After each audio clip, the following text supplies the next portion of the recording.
আসসালামু আলাইকুম। জান্নাতের শখের বাগানে আপনাদের সকলকে স্বাগতম। আমরা আমাদের ছাদ বাগানে একটা আ ক্ষীরাই গাছ লাগাইছি। সেখানে দেখতে পাচ্ছেন অনেকগুলো ক্ষীরাইয়ের ফুল ফুটছে। এখান থেকে আস্তে, আস্তে আ আমাদের আ ছাদ বাগানের এই ক্ষীরাই গাছে ক্ষীরাই আসছে। অনেকগুলো ক্ষীরাই ছোট, ছোট অনেকগুলো ক্ষীরাই হইছে, ফুল থেকেই হইছে। এখন এটা হচ্ছে ২ সপ্তাহ পরে ক্ষীরাই আ এত বড় হয়ে গেছে। একটা ক্ষীরাই বড় হইছে, বাকিগুলো এখনো ছোটই আছে। এইটা হচ্ছে ৩ সপ্তাহ পরের রেজাল্ট। ৩ সপ্তাহ পরে ক্ষীরাইটা এরকম দেখতে হয়েছে। পাশে এই ছোট ক্ষীরাইগুলোও বড় হচ্ছে, আপনারা দেখতে পাচ্ছেন। এখানে আরও একটা ছোট ক্ষীরাই হইছে। বড় ক্ষীরাইটা আস্তে, আস্তে বেশ বড় হয়ে যাচ্ছে। ৪ সপ্তাহ পরে ক্ষীরাইটা দেখতে আ আ তোলার মতোই হয়ে গেছে, কিন্তু আমরা এখনো তুলি নাই। এখন ৫ম সপ্তাহে এসে আমরা ক্ষীরাইটা তুলে ফেলছি। ক্ষীরাইটা তুলতে অনেক কষ্ট হইছে যেহেতু কাটা ছিল।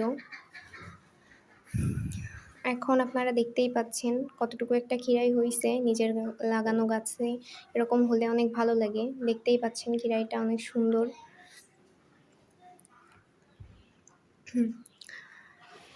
ক্ষীরাইটা খাওয়ার মতো হয়ে গেছে বলেই তুলে ফেলছি। আর বেশিদিন থাকলে হয়তো বেশি পেকে যেত। এটা খেতে ভাল লাগতো না। যাই হোক, ছাদ থেকে নেমে এসে এখন আমরা ক্ষীরাই কেটে ফেলতেছি। তো এখন ক্ষীরাইটা কাটার আগে এখন যেহেতু প্রথমবারের মতো ফসল হইছে, সেহেতু আমাদের সকলের মিলেই খাওয়া উচিত। এইজন্য আমরা পরিবারের সকলের কথা চিন্তা করেই ক্ষীরাইটা কাটবো। আমার ছোট বোনকে দিয়ে কাটাচ্ছিলাম। ও ভালো করে পরিষ্কার করে কাটতে পারতেছিল না। তারপরেও ছোট মানুষ চেষ্টা করছে।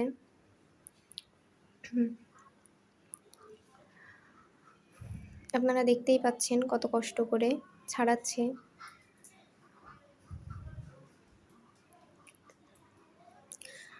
যাই হোক, নিজের গাছে এরকম ফসল হবে, ফল হবে, আমরা যে সেটা খাবো, সেটা আসলেই নিজেদের কাছে একদম স্বপ্নের মতো লাগে।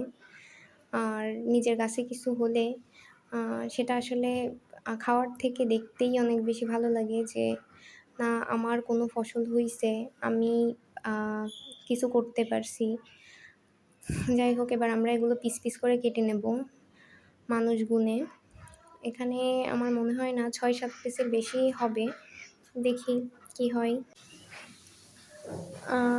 ক্ষীরাইটা পিস, পিস করা তো হয়ে গেল।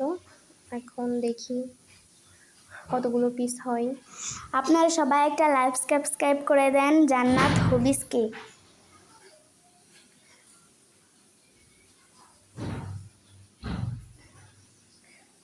আপনারা দেখতেই পাচ্ছেন শেষ পর্যন্ত আমাদের গাছের ফল আমরা কেটে খাওয়ার মতো করে ফেলছি।